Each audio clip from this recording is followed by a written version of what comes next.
Kalau menurut saya bukan insting, tapi dia berdasarkan data-data kehidupan dia ya, melihat suaminya bahwa ada banyak hal yang tidak bisa dipegang, sehingga ada banyak hal yang ditutupi dari diri orang ini tentang kelemahannya, sehingga itu yang membuat dia mengalami masalah seperti ini kan si suami itu. Nah itu yang kemudian dibaca atau dilihat sehingga menjadikan bagian dari pengambilan keputusan. Ya menurut saya iya, karena kalau untuk dipertahankan mungkin istrinya juga nggak yakin juga tentang apa yang diomongin, karena kalau saya lihat cara dia bicara, kemampuan bicaranya itu bagus sekali ya, tetapi apa yang dibicarakan, yang diomongin itu akan bisa dipegang, itu pertanyaan kedua.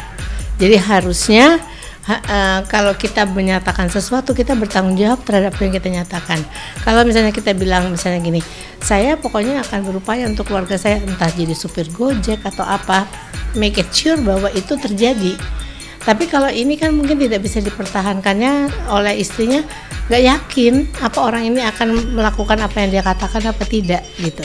Kalau dia merasa masalah hidupnya banyak, nggak punya teman, ditinggal teman-temannya pada menjauh, tidak ada apa tuh namanya project-project atau apa, tambah istrinya ini tuh jadi, nah manusia itu dalam hidup yang pasti itu adalah punya banyak masalah dan konflik nantinya, karena di perjalanan kita nggak tahu.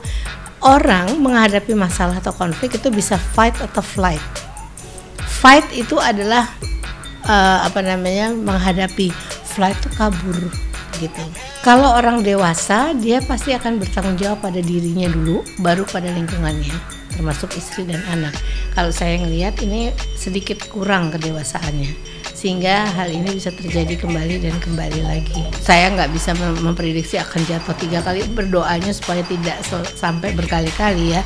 Tapi bahwa ada, saya melihat bahwa adanya harus ditambah kedewasaannya, harus bisa ditambah tanggung jawabnya, terutama terhadap dirinya sendiri, kontrol dirinya, kemampuan untuk memilih life skill untuk menghadapi masalah-masalah dalam hidupnya, itu penting sekali bagi orang-orang seperti ini, agar dia cukup tangguh. Jadi jangan mau instan, segala yang instan tuh nggak mungkin.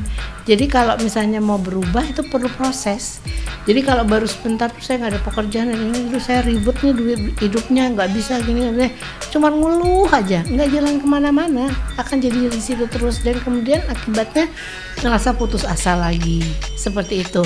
Dan ini kan orang yang pengen instan begini kan harusnya diajarkan, ke segala sesuatu harus melalui proses gitu, dan ini saya lihat orangnya nggak terlalu sabar untuk menghadapi proses.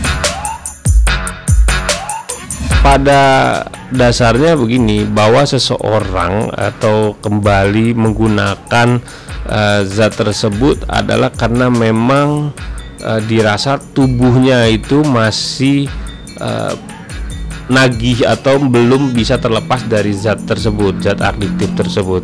Jadi kalau ketika berbicara relapse, jadi sebetulnya bukan masalah relapse-nya, memang efek dari penggunaan obat-obatan ini adalah adiksi yaitu ketergantungan. Nah, proses dalam ketergantungan ini ya itu bisa dipastikan apakah benar-benar hilang 100% atau ada 10% atau ada 5%, sehingga dia tiba-tiba istirahat setahun atau berapa tahun kemudian dirasa waduh saya relapse, ingin menggunakan lagi.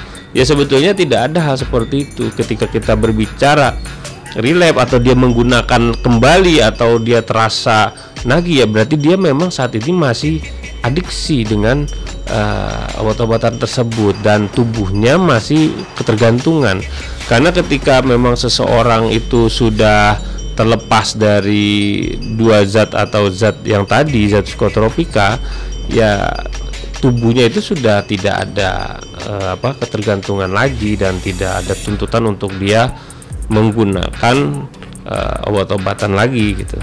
Ini proses dari sabu maupun ganja itu masuk ke dalam bagian dari zat bagian obat-obatan zat psikotropika, yang dimana saat ini memang itu menjadi zat adiktif yang terlarang ya di Indonesia.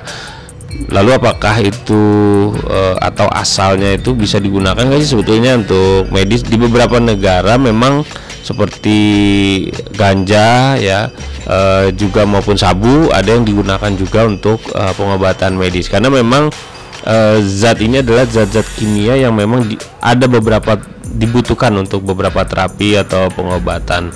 Seperti misalnya sabu ini dengan konsep yaitu dengan zat dari methamphetamine atau kristal meth ini, yang memang sebelumnya juga digunakan untuk beberapa terapi pengobatan, karena memang dia mempunyai efeknya itu untuk relaksasi atau seperti dopamin. Nah, kita tahu dopamin ini memang satu hormonal yang bisa membuat orang itu bisa lebih fokus bekerja, dan juga bisa semakin bekerjanya itu bisa semakin intensitasnya semakin tinggi ya.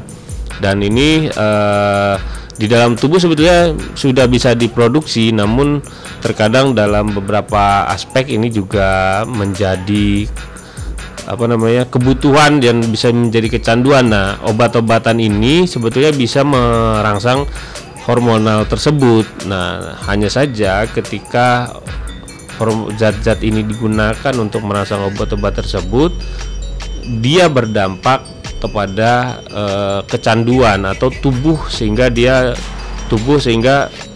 harus mengeluarkan zat dopamin dengan adanya zat-zat tersebut. Nah, disinilah akhirnya menjadi kecanduan terus menerus untuk menggunakan zat tersebut. Peran keluarga ini saya rasa menjadi kunci dasar ya, karena ketika seseorang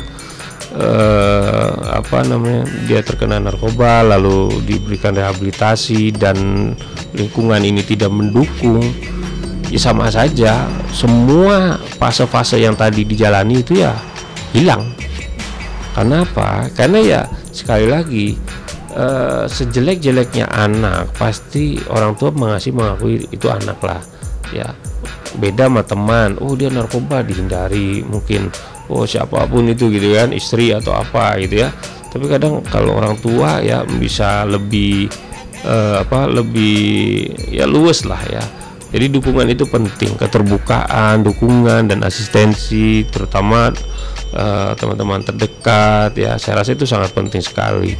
Hanya saja memang lagi-lagi saya bilang bahwa percuma juga dukungan kalau memang dari diri sendirinya tidak terlalu kuat.